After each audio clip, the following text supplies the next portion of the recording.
বিমানবন্দরে আগুন যাদের সূক্ষ্ম পরিকল্পনায় লেগেছে, আমরা তাদেরকে খুঁজে পাচ্ছি না, অথচ তারা আমাদের চোখের সামনে।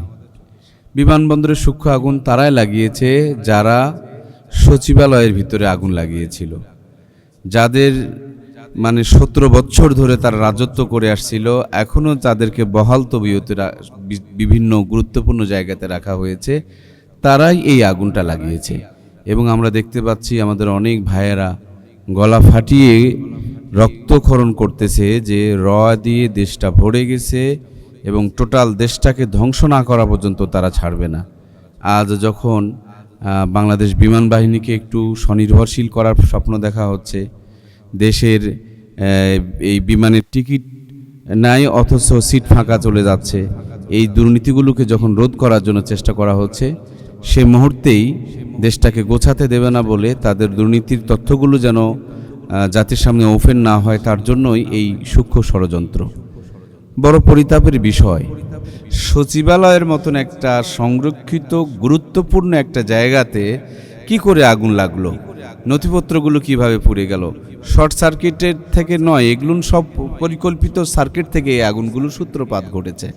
সেখানকার কোনো পরিষ্কার বিবৃতি নাই, জাতির সামনে বিষয়গুলোকে পরিষ্কার করা হলো না। তার পর্যায়ক্রমে গোটা দেশটাকে জ্বালিয়ে দেওয়ার জন্য একটা ষড়যন্ত্র চলতেছে।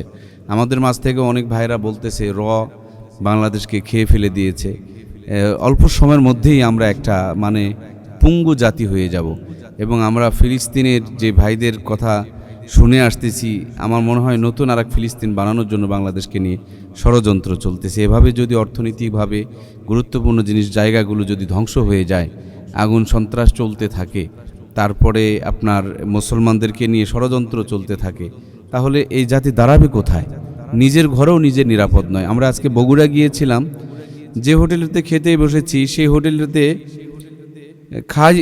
একটা চলন্ত হোটেল, সেখান থেকে পিছন সাইড থেকে গ্লাস খুলে নিয়ে চলে যাচ্ছে।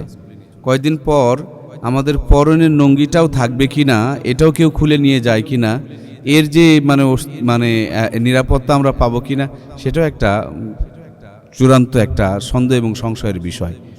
কিভাবে একটা 13 বছর মেয়ে বাল্যবিবাহ করে তারা পাগল, অথচ একটা 13 বছরের মেয়েকে তুলে নিয়ে গিয়ে 3 দিন ধর্ষণ করে নিয়ে এসে দেওয়া হলো, অথবা তাদের কোনো এদিকে ফিলিংস নেই। তার আমাদেরকে কোথায় নিয়ে যাওয়া হচ্ছে, আমরা কোথায় যাচ্ছি?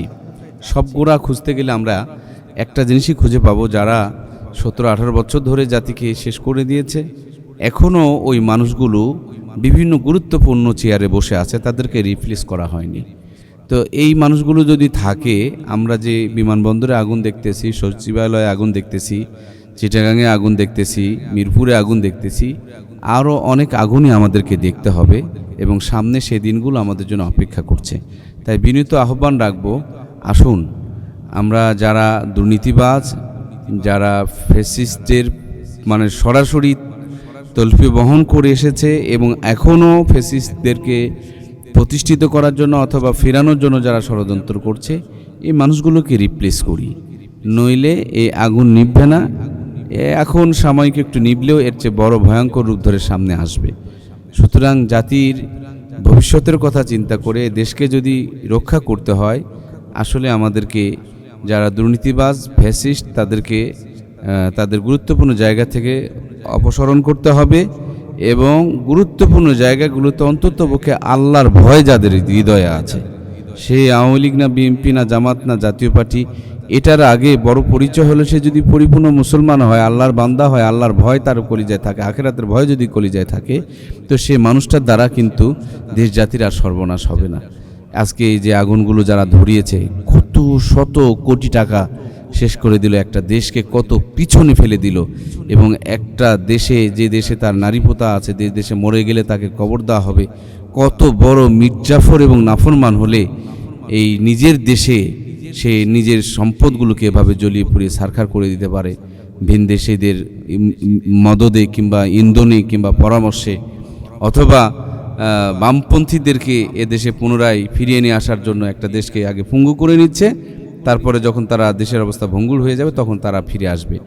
এই জন্য ডক্টর ইউনূস সহ দেশে যারা দায়িত্ব পালন করছেন, আপনারা এই যে 24-এর যোদ্ধাদের রক্তের বিনিময়ে আপনারা ক্ষমতায় এসেছেন, কিন্তু আপনারা কি করেছেন, তাদের একটা স্বীকৃতি সেটা দিতে আপনারা টালবাহানা করতেছেন। জাতি কিন্তু আপনাদেরকে ক্ষমা করবে না, সাথে এই আগুন আপনাদেরকেও জ্বালিয়ে পুড়ে ছাড়বে, আপনারাও কিন্তু এই আগুন থেকে বাঁচতে পারবেন না। সুতরাং আসুন আমরা ঐক্যবদ্ধ হই, দেশকে ভালোবাসি এবং কাঁধে কাঁধ মিলিয়ে দেশটাকে আগিয়ে নিয়ে যাই।